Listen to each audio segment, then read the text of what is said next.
boy is back. Your boy, the nonprofit sector connector. Woo! Too much caffeine already, and it's only 10 a.m. On my way up to the attic, I grabbed 2 cups of coffee. Just letting you know, Philanthropy and Focus, that is the name of this program. And my focus is to do a couple of things each week here on the show. It is to talk to leaders of nonprofit organizations, and it is to help them tell their story and amplify their message. And that's what I'm all about. I'm all about the nonprofit sector. Of course I am, because I nicknamed myself the nonprofit sector connector. And that's what it's all about for me. It's all about bringing people together. I've been a connector way before I even knew what the heck that meant. I was networking way before I knew what that meant. To be honest with you, I remember being, in sales and business development many, many years ago. Started out as a professional sales guy with a company called ADP, Automatic Data Processing. Actually, 20 years ago to the day, March 24th, 2003, I took a job with Automatic Data Processing in Bayside, Queens.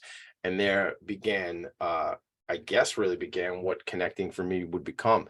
But I always felt like, look, if somebody is doing something, business or community related, and I meet somebody who's doing something similar, complementary, something that could be relatable to that other person, I'm like, why aren't we all sitting next to each other talking? So that always became pretty obvious to me. So then years later, I became this guy who was very well networked and very connected.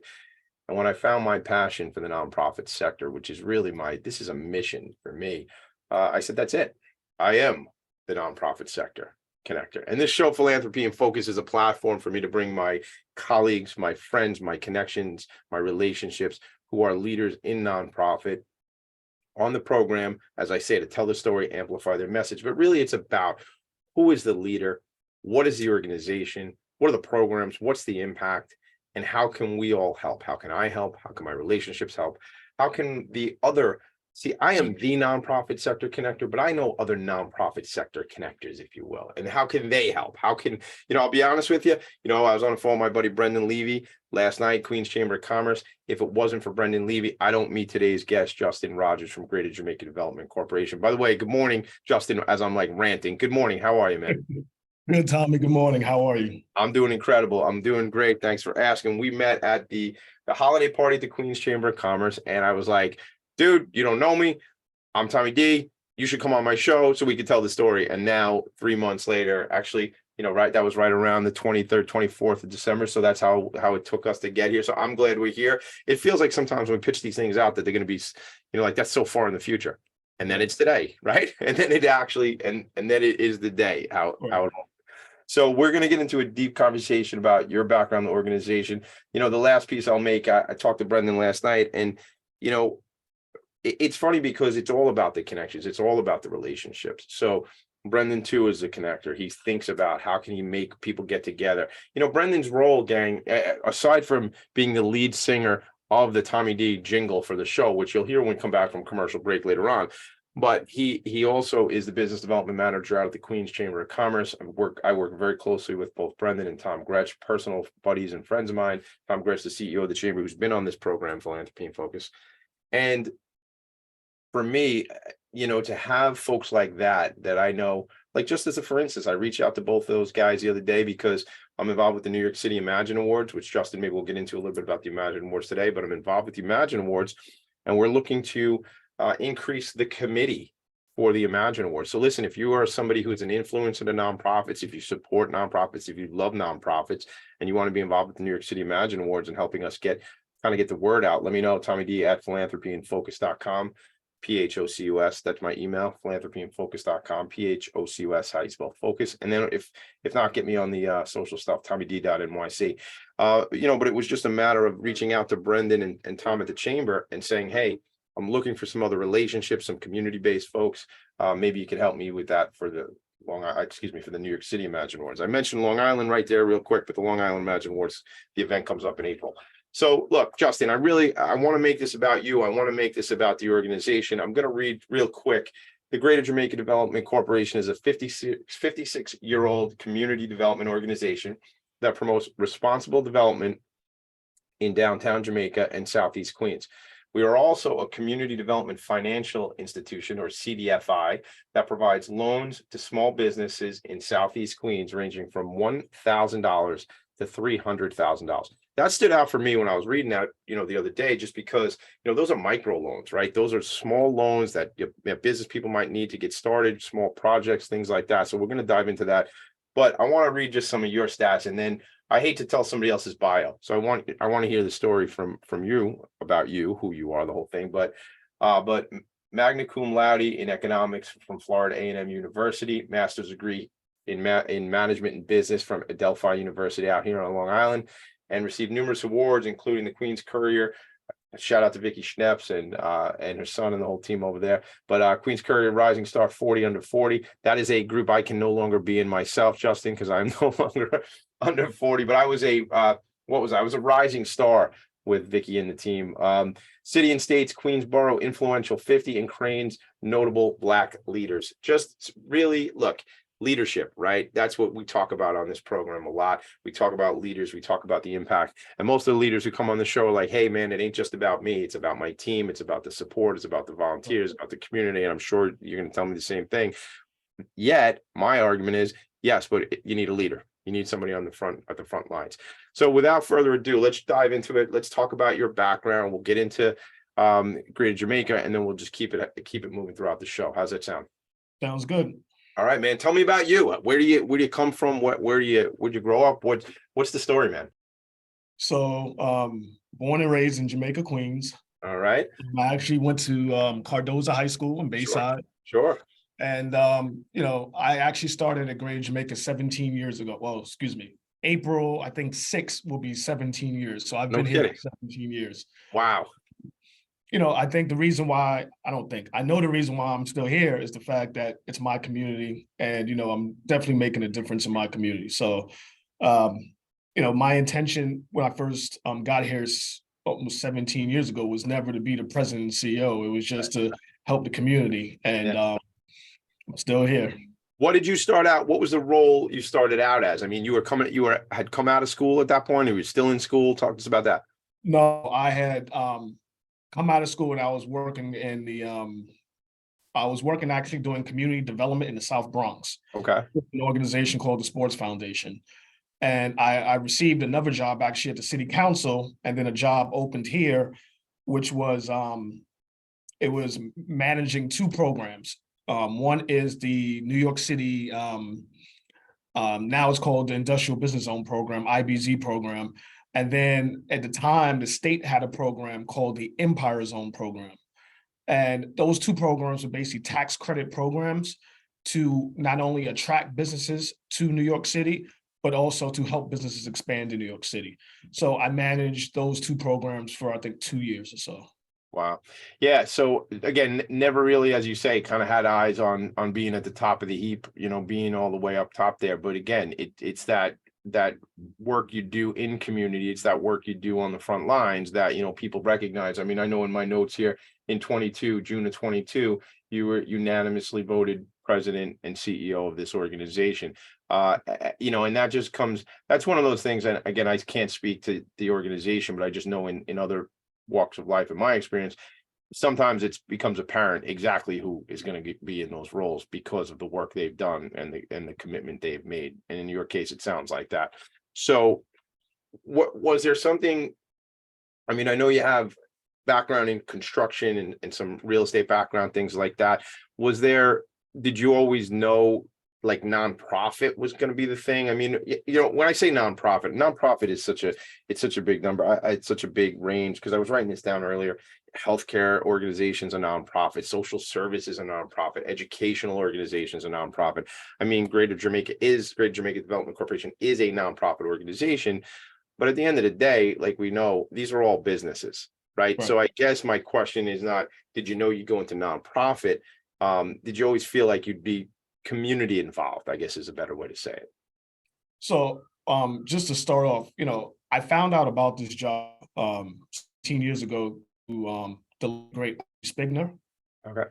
And he actually told me, he said, look, the city council is great. He was in the city council for years and did a lot for the New York City as well as Southeast Queens. But he said, you will learn more at Greater Jamaica than you will anywhere else. And that's why I actually took the job here. Okay. And, I probably never thought that we are not for profit, but we're different because we're in the real estate business, so Right. we own assets, so we're landlords. But we promote responsible development. So what does that mean? I mean, responsible development means that, I would say about 10 years ago, there was no private investment in the air train corridor. The air train corridor is the air train Long Island Railroad Station. There was just no private investment. And in 2007, under the Bloomberg administration, there was a massive rezoning of 368 blocks. At the time, it was the largest rezoning in New York City history.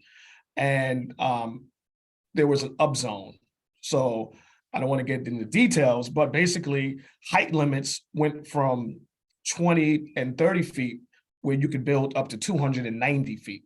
So let's get into a little bit of the weeds on that if we could, because that's game changing, right? So now what is that? Because there's a reaction to that information, right? That happens, and now, so you're saying air rights? Is it air rights? Is that the right term, or is that not accurate? Like, it's called floor FAR, floor area ratio. Floor area ratio. So you could build up to, you said, what, 20 feet, and then at the time you could build up to 290 feet. So that becomes super attractive right away, right? Like overnight. Right. So that, and who gets excited about that? Let's talk about that. So, I mean, honestly, it was, in 2007 and 2008, we had the market downturn. Right. So, I mean, that was an issue. So we still were not able to attract private investment to the corridor. So actually what we did is, as an organization, we owned 10 contiguous lots. Mm-hmm. And we took that and we RFP'd it out to developers.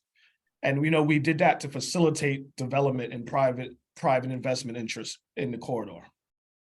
All right, so there's a lot here. So I want to, so we're going to take a quick break because I want to get into this a little more when we come back. I want you to define kind of the specifics of the corridor, what exactly geographically, what those blocks are and things like that. So people can, again, we're talking Greater Jamaica Development Corporation. When we say Jamaica, we're talking Jamaica, Queens, Southeast Queens area. That's what we're discussing, folks, here. So if you are listening in on some other parts of the world, Queens being certainly Tommy D's favorite borough out of the 5. Sorry, everybody else. But listen, let's go Mets, by the way. But Queens, one of the 5 boroughs in New York City, assuming you're finding this in, I don't know, Adelaide, Australia, you might be listening to your boy Tommy D and you don't know about what Queens is. And you certainly probably don't know about what Jamaica Queens is. But again, Jamaica Queens is so much history.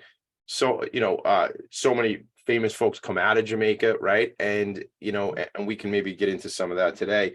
But when I come back with Justin, Rodgers, who's the CEO, president and CEO of the organization, Justin, I want to talk about what the corridor is, sort of define it for people, right? Because then, because I'm visual and, you and I happen to be on video and audio right now, but some people might just be listening to this. So by the way, what I want to shout out, folks who are listening and watching, Greater Jamaica Development Corporation website is GJDC.org. G as in greater, J as in Jamaica, D as in development, and C as in corporation.org. So check that out. We'll share it on Facebook as well. Justin, when we come back, let's do that. Let's define the corridor, and then let's go back to this thing about these lots and what happened as you started to put those out for RFPs. Does that sound good? Yep, sounds good. All right, we'll be right back. Philanthropy in Focus. Are you a business owner? Do you want to be a business owner? Do you work with business owners? Hi, I'm Stephen Fry, your small and medium-sized business or SMB guy, and I'm the host of the new show, Always Friday. While I love to have fun on my show, we take those Friday feelings of freedom and clarity to discuss popular topics on the minds of SMBs today. Please join me and my various special guests on Friday at 11 a.m. on talkradio.nyc. Are you a conscious co-creator? Are you on a quest to raise your vibration and your consciousness? I'm Sam Leibowitz, your conscious consultant, and on my show, The Conscious Consultant Hour, Awakening Humanity, we will touch upon all these topics and more. Listen live at our new time on Thursdays at 12 noon Eastern Time. That's The Conscious Consultant Hour, Awakening Humanity, Thursdays, 12 noon on talkradio.nyc.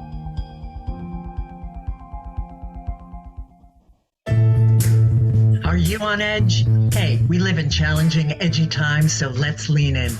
I'm Sandra Bargman, the host of The Edge of Every Day, which airs each Monday at 7 p.m. Eastern Time on talkradio.nyc. Tune in live with me and my friends and colleagues as we share stories and perspectives about pushing boundaries and exploring our rough edges. That's The Edge of Every Day on Mondays at 7 p.m. Eastern Time on talkradio.nyc. You're listening to Talk Radio NYC. Uplift, educate, empower.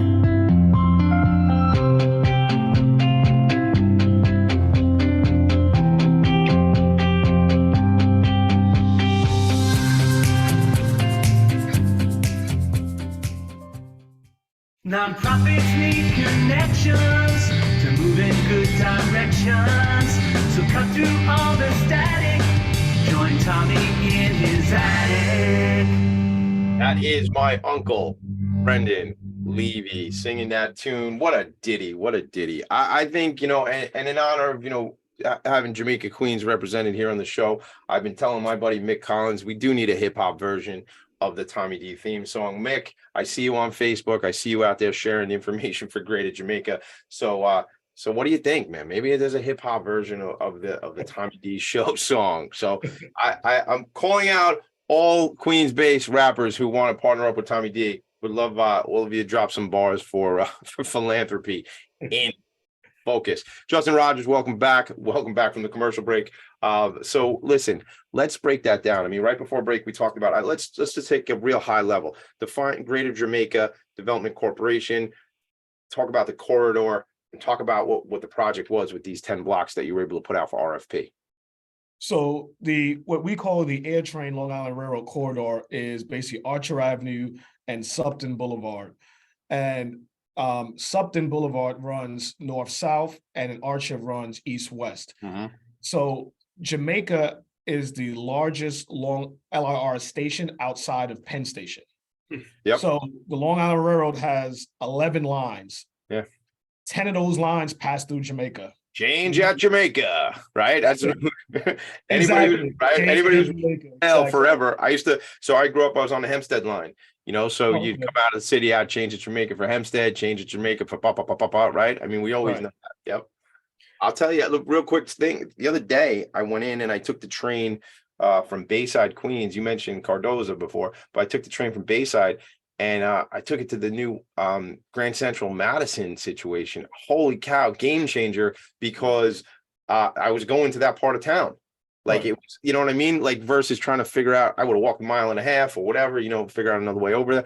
But it was really a great way. So the LIRR certainly evolving.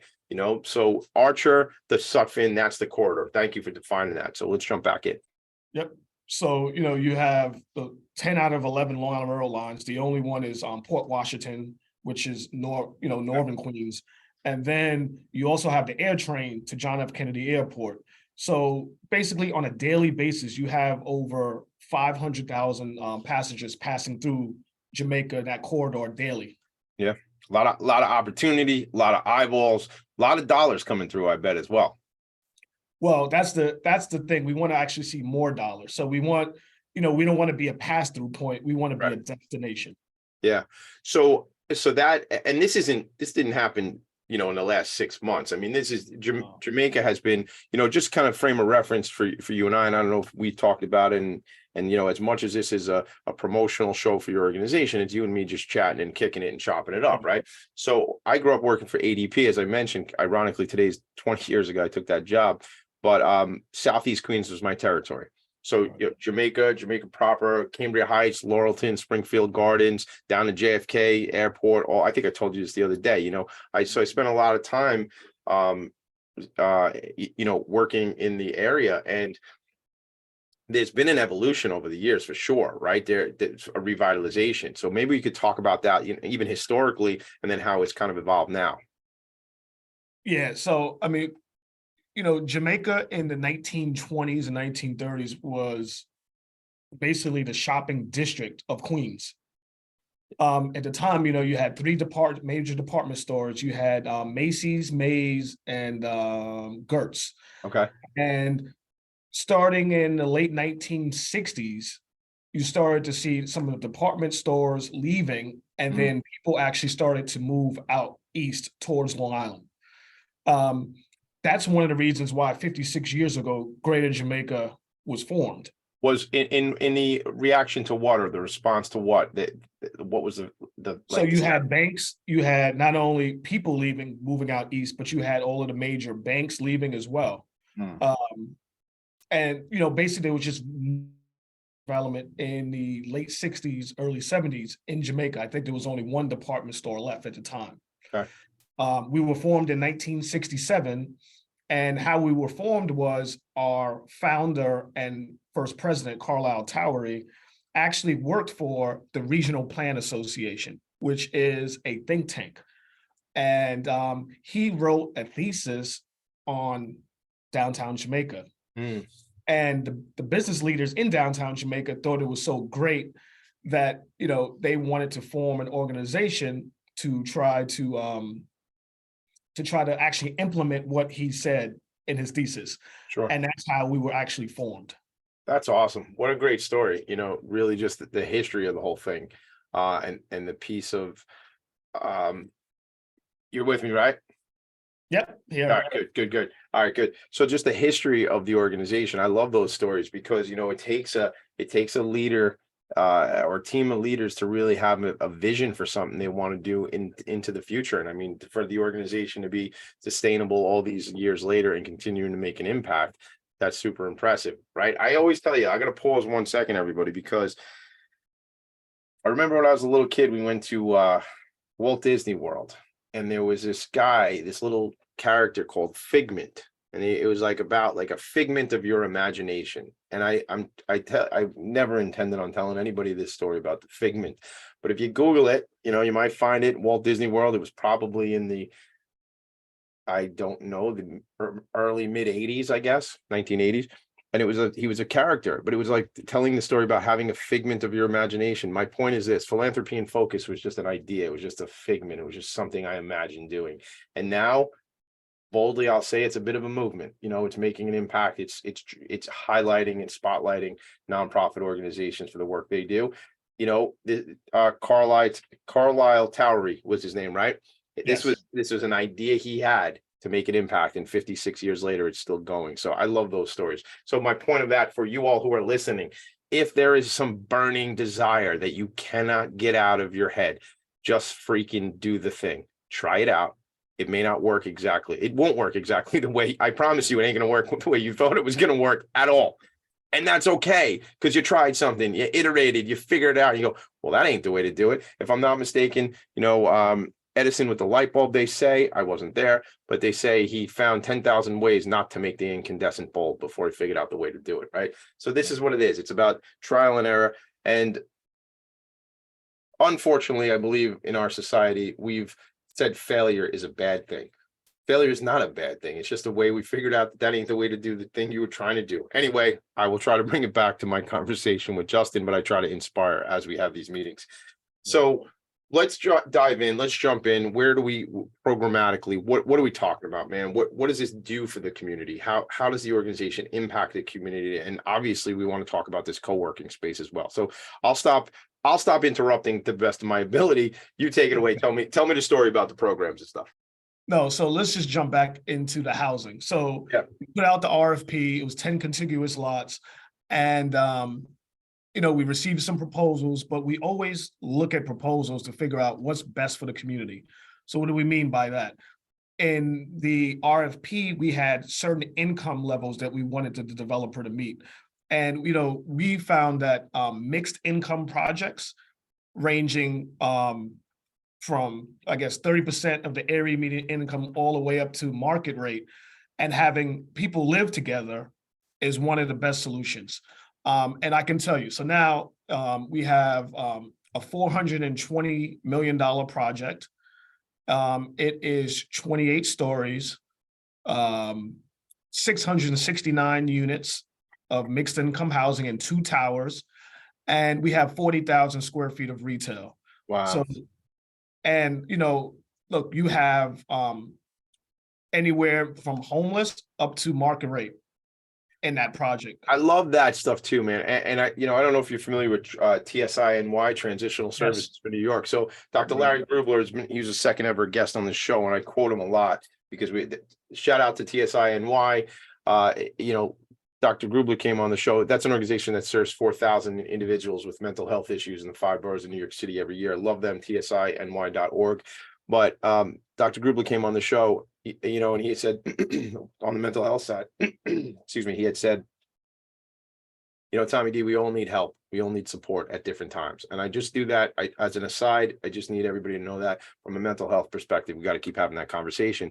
But it's relevant to what you're talking about, because when you talk 669 units, some of those are going to be folks who we're taking off the street. Some of those might be folks, right, who have addiction problems or have mental health issues, right? So now what we're doing is we're supporting the community. So when I heard you say the RFP goes out, you want to find out what best serves the community. You didn't say to me, Tommy D, we're just trying to figure out how we can get the most money, right? No, you said, right? You didn't say, you said exactly what I wanted to hear, right? That's the thing. So stay with me on that. So $420 million, 28 stories.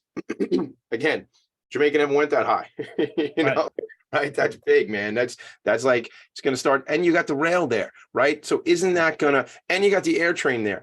That sounds super attractive to me. What's that? You know this better than anybody, I bet. I get on the train in Jamaica to go to Manhattan. How long is that trip? Express train is 18 minutes. 18 minutes. 18 minutes from all that stuff you all want to see in the big city of New York. You could be in Jamaica, Queens. You can live in a 28-story building, right? And you're going to have 40,000 square feet of retail, right? Do you like has that project broken ground yet or not yet? No, it's complete. You have families living there. It's complete. Who are the retail tenants downstairs? So you have Chipotle, and then I think they're in the process of negotiating with other tenants. But Chipotle has the corner space, so they're a major anchor. Yeah, that's a big anchor for sure. We love that. One of my kids, she's always wants the Chipotle. She's always asking me, I'm not going there all the time, but people love the Chipotle. But again, this sounds a little bit to me, and we can talk about it when we come back. And this is more for the local folks. But this sounds like a Long Island City situation, where people were, right, when Long Island City got real hot there, and people wanted to be, because, what it is, it gets very expensive to live in Manhattan, right? Mm-hmm. So people come out further out. Is it just as a quick one-word answer, is it similar to that? Like this? No.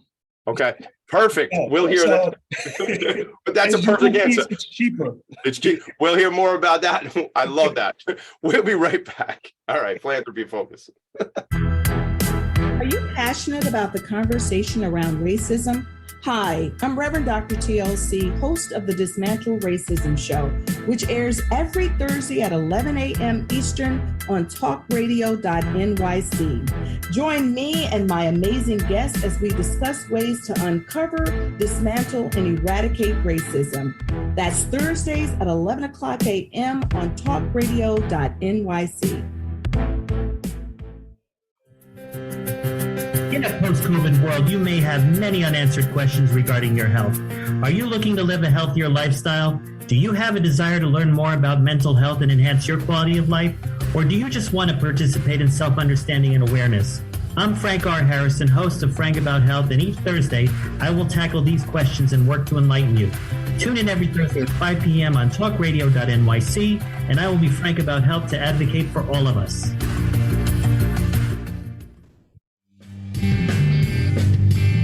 Hey everybody, it's Tommy D, the nonprofit sector connector, coming at you from my attic. Each week here on talkradio.nyc, I host the program Philanthropy and Focus. Nonprofits impact us each and every day, and it's my focus to help them amplify their message and tell their story. Listen each week at 10 a.m. Eastern Standard Time until 11 a.m. Eastern Standard Time right here on talkradio.nyc. You're listening to Talk Radio NYC at www.talkradio.nyc. Now broadcasting 24 hours a day.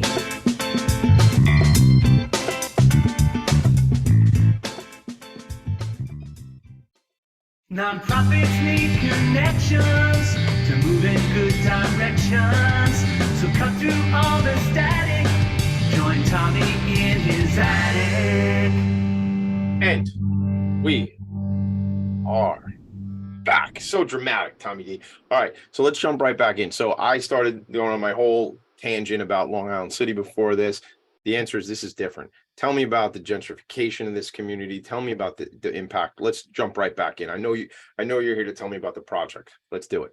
Yeah, so that's the thing. I always get questions about, do you see Jamaica becoming a Harlem or downtown Brooklyn in terms of gentrification? And it's just not that. So when you go into these buildings, and let me tell you, these buildings are like they're luxury buildings. Mhm. I mean, they have great amenities. And I know the Jamaica Crossing project, which I'm referring to, has a duplex sky observation deck where on the 28th, 29th floor, you can see the Verrazano Bridge, you can see all the Manhattan skyline. It's beautiful. But when people ask me about gentrification, that's just not happening here in Jamaica. Two things. The first thing is that Harlem has a great deal of home ownership, condos. And right now, we don't have that in Jamaica. Everything is basically rental. Right. And 95% of the projects coming online here in downtown Jamaica have some type of affordability component.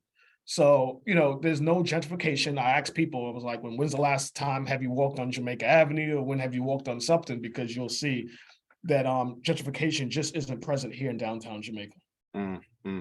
So talk to me about that piece about how you're it's a requirement. It sounds like for when these developers come in, it's a requirement to have multiple levels of housing, income wise, and things like that. Well, this project specifically, we controlled the RFP process, so we were able to dictate what we wanted to see in terms of AMI levels.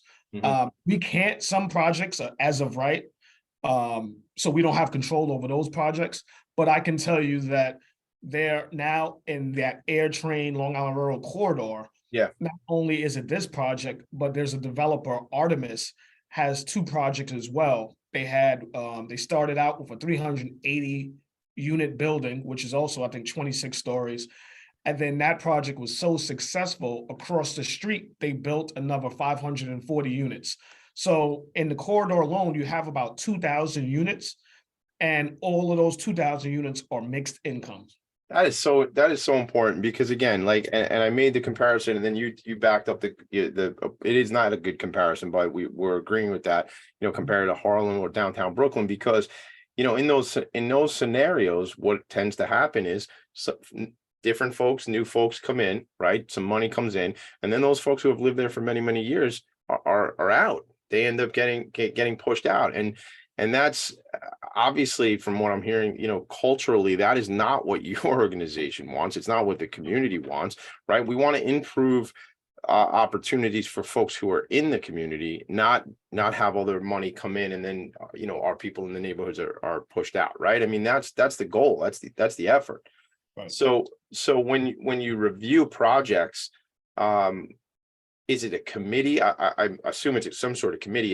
Is it just Greater Jamaica development folks? Is it other community stakeholders? I'm curious what that looks like. So it's Greater Jamaica staff members. We have a real estate team, and then we also have an entity which we have a committee raised out of our board, created out of our board. Yeah. And many people on that committee are in the real estate business.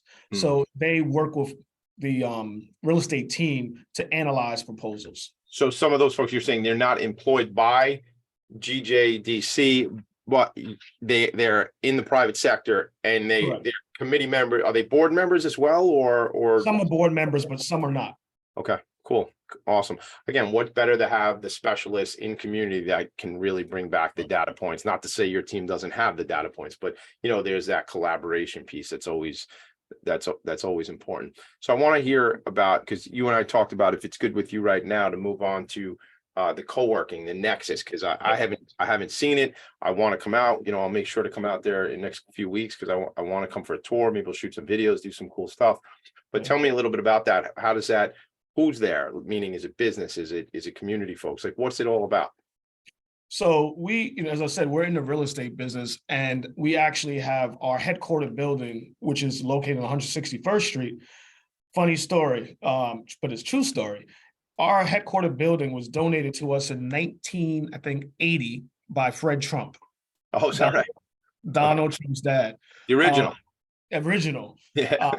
I wasn't there, but I heard that Donald didn't want to do it, but his dad really pushed to donate the building. Is that right?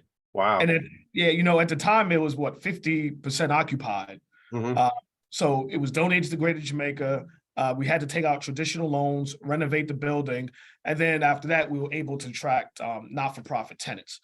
So that being said, we have several not-for-profit tenants in the building, and we found tenants approaching us who really couldn't afford traditional office space. Like they didn't want to have a 5-10 year lease, but they needed office space and they did not want to work out of their homes.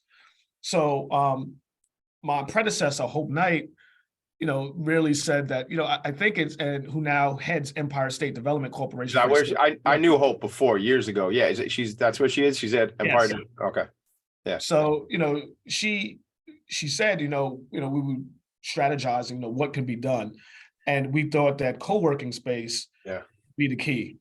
Actually, while you're talking, I'm gonna share the website. So keep talking about Nexus, but I want to share it for folks because those of us who might be watching the video are gonna get a good feel for it. So keep going though. Keep talking about that. So we actually purchased a commercial condo in a building around the corner. And I think we closed in 2018. And then, of course, the project was delayed due to the pandemic. Right. And we were delayed probably about 1.5 to 2 years. But, that commercial condo is over 2 floors. We have 18,000 square feet, 4th and 5th floor. Top floor is about 10,000 square feet of co-working space. Honestly, we have all types of different tenants. I mean, we have an environmental firm, we have a public affairs firm, we have not-for-profits who are here based in Southeast Queens, who are members. We have healthcare. Yeah. We literally had a soft opening in August 2022. I would say we officially opened in, October of 22. We have 18 or so members now. Man, that's awesome. That's definitely increasing. And, something else about the space is that our business training facility on the 4th floor has state-of-the-art technology. And, we have a lot of local organizations using our business training facility for not only meetings, but for trainings and presentations as well. Let me just interrupt you 1 second because I think I'm a prospect right now. How far is this from the Long Island Railroad station? I would say about a half a mile. There's actually a bus that stops right in front of the building and takes you directly to the station. And I use that honestly. No kidding. Yes. All right. So first of all, now I'm enthusiastic because there's a podcast studio going on right here. I'm looking at the event space. Oh man. I mean, I got to say what's in my head. Let's use this, folks. I mean, let's get involved. Let's be a part of this. How there's Senator Comrie, right? Yeah. And Kathy Hochul, Governor Hochul's there. So Yes.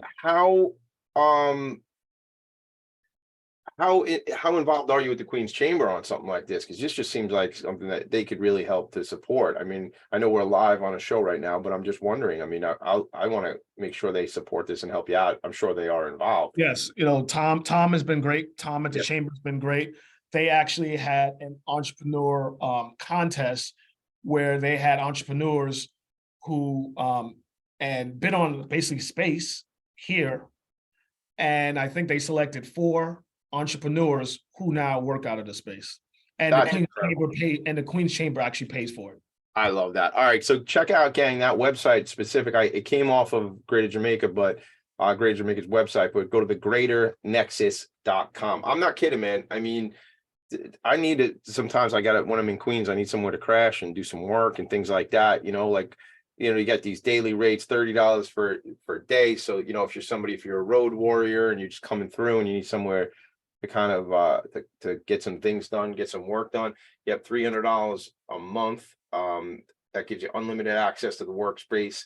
And then that's called, so you got daily, light, plus, and then it goes all the way up to the private office. So I mean, listen, at this point, I don't think any of us are not familiar with the co-working model, the big names out there, but this is not only, co-working, it's also supporting the community, which is Right.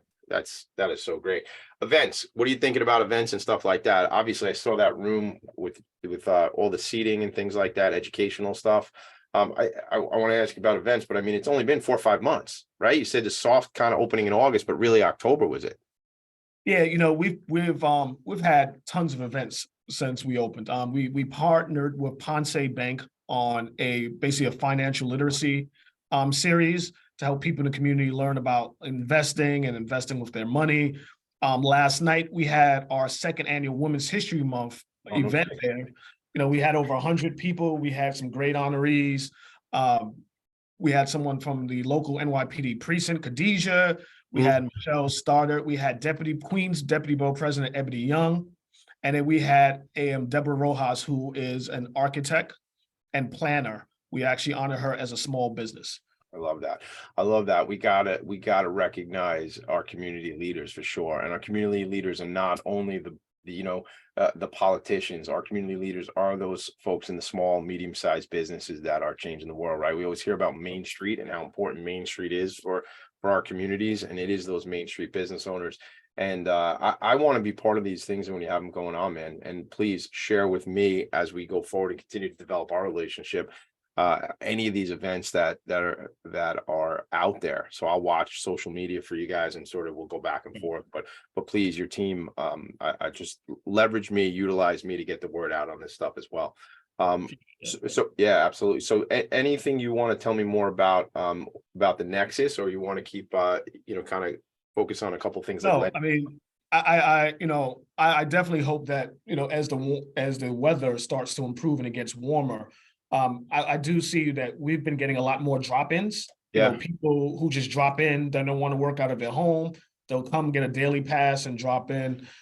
So, look, we just want to see businesses grow. So I said to myself, the goal is to get a sole proprietor or entrepreneur, work out of the space for maybe a year or two, maybe 3 years, right? But then grow to the extent where the space doesn't work for them anymore because they've grown their business, and then that's what we're going to do. Yeah, well, isn't what's better than that? Like you see the little baby business, right? And then all of a sudden, maybe they're on Jamaica Avenue and they got a retail location or something like that, or on the third floor of a larger building, whatever it is, man. I mean, that's the thing too. Like, talk to me a little bit about like the lending type of scenario. Let's get started and then we'll go one last break. But what does that look like for businesses and entrepreneurs when you talk about the CDFI side of things? What is that? Define that for everybody too, if you could. So we are a CDFI, Community Development Financial Institution. And, I remember when I had to interview for this position, with my board, I told them that, look, I started in our business service group, which oversees our CDFI. And I want to increase capacity, and I want to really focus on our business service group. And, that's what I've been able to do. And we have a team of 4, and they are wonderful. They're great. I can tell you last year in 2022, it was our second best year ever in terms of number of loans. I think we made 25 loans, which accounted for almost $1 million, roughly. Average loan size was about $40,000. Mm-hmm. And, it really made an impact to the community. People call me all the time and said that, you guys really focused on small businesses. And, I would say historically, we have probably so our CDFI is 30 years old. Mm-hmm. In that 30-year period, we made 128 loans. Mm-hmm.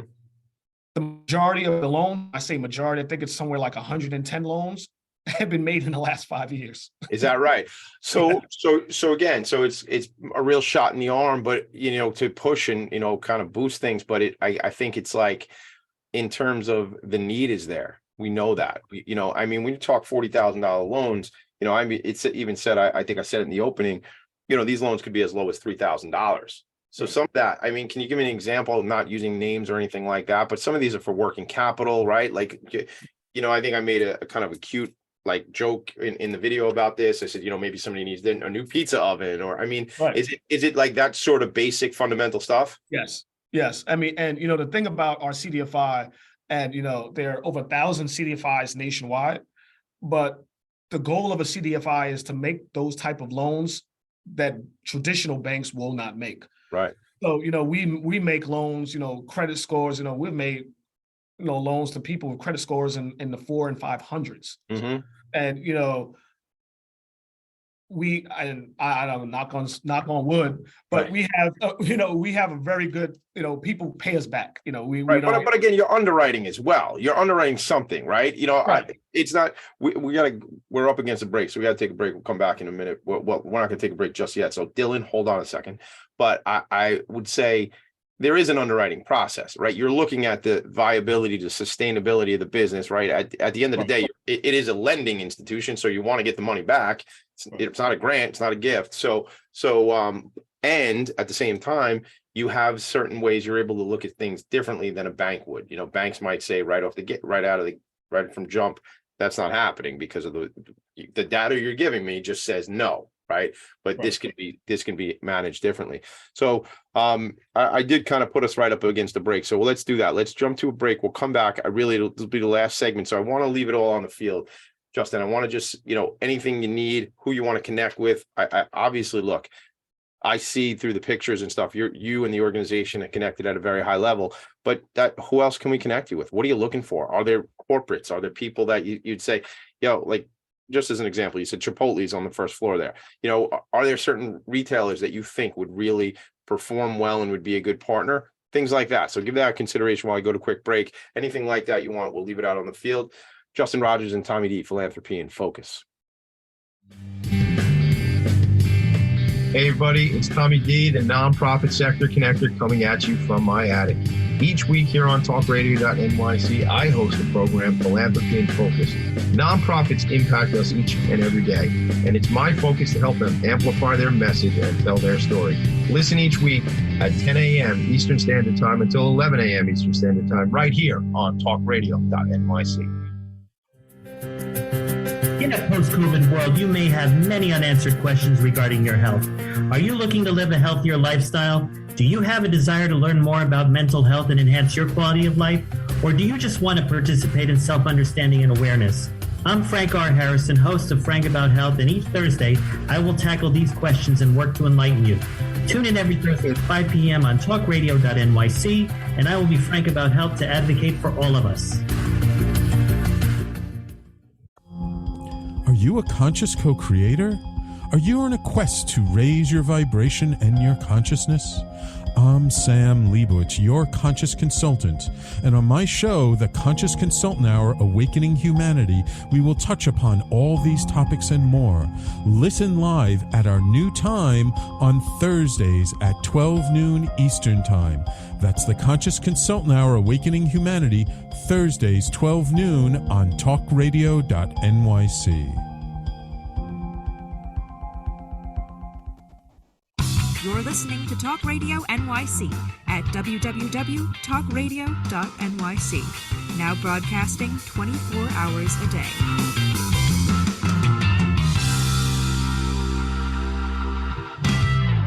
Nonprofits need connections to move in good directions. So cut through all the static. Join Tommy in his attic. That is right.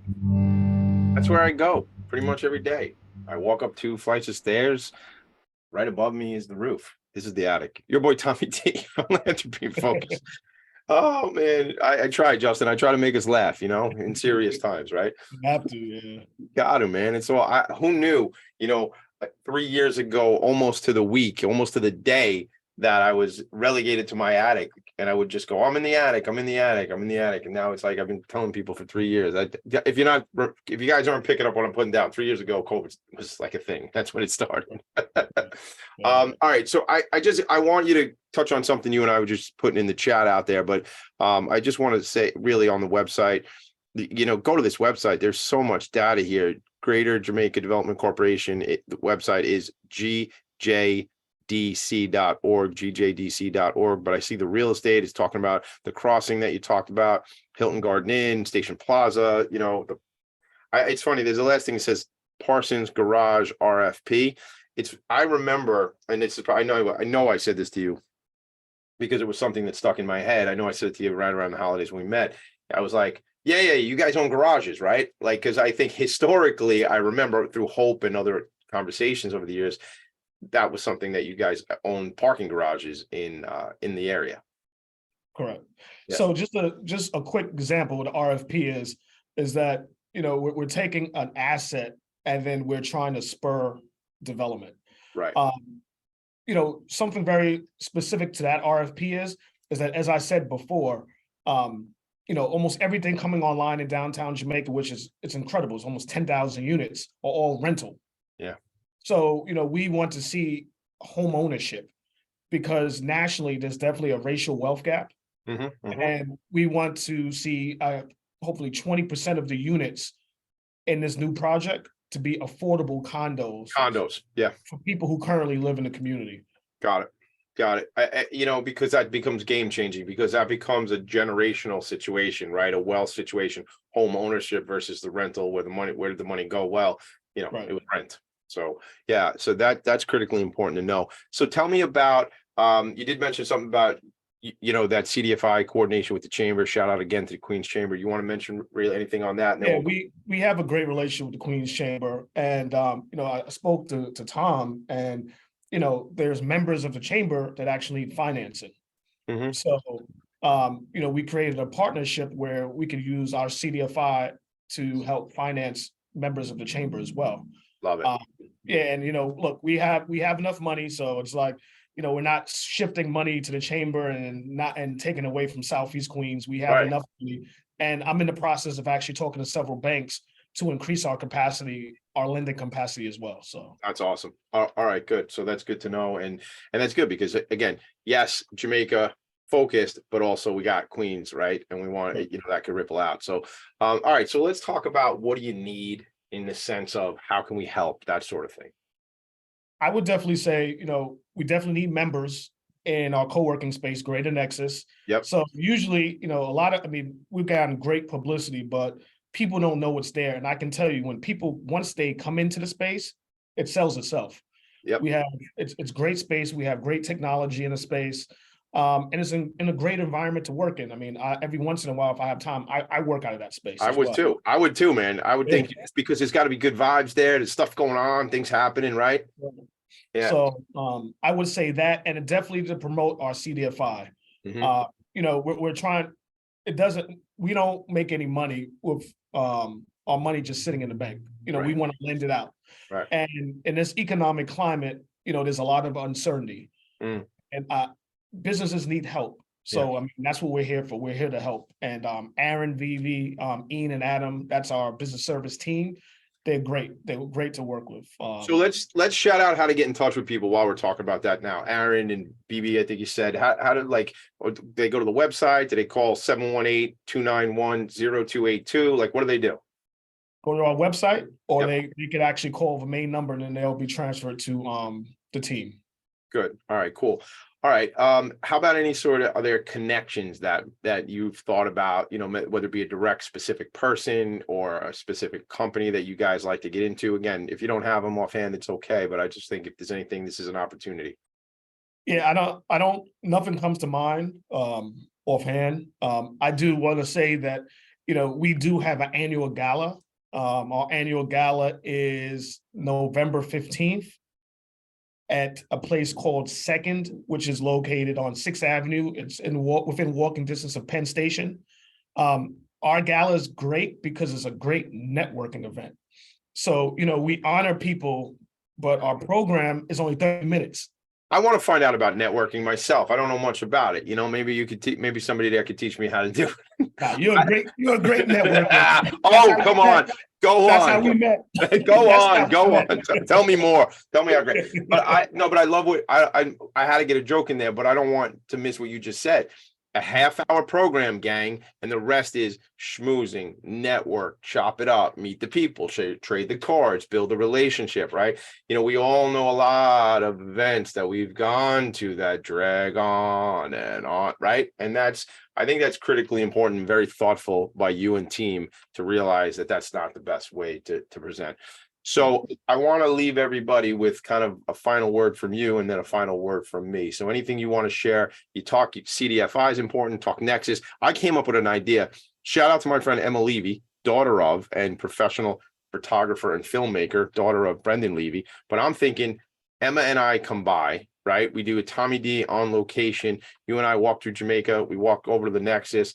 Emma records and maybe we'll make a video out of the whole thing. Not maybe. I think I just made the whole thing up in my head. I think, you know. I think that would be great. I mean, yeah, let's any final words you want to leave before I take us home? No, look, we're here as an organization. We're doing really great work, and it's not only me. I mean, the team here at Greater Jamaica is great, and we're here to serve the community. So please reach out to us. Love it. GJDC.org. Justin Rodgers, President and CEO. Tommy D, your guy, the nonprofit sector connector. But I want to leave you with this. The New York City Imagine Awards applications are out right now. NYCImagineAwards.com. Justin, you and your team need to know about that because you guys are making big impact for the community in the borough, in the neighborhood, but really in the city. So NYCImagineAwards.com. If you don't understand what that's all about, when you look at the website, reach out to your boy Tommy D at Philanthropy and Phocus.com, and reach out to me anyway. Let's connect. I appreciate you all. Justin, I appreciate you. I appreciate our new developing friendship and relationship. And don't hesitate to text or call. Let me know how I can make it a great day, help you out, that sort of stuff. You know what I mean? Appreciate that, Tom. All right. Very good. Everybody, I'll see you next week right back here in my attic. Later.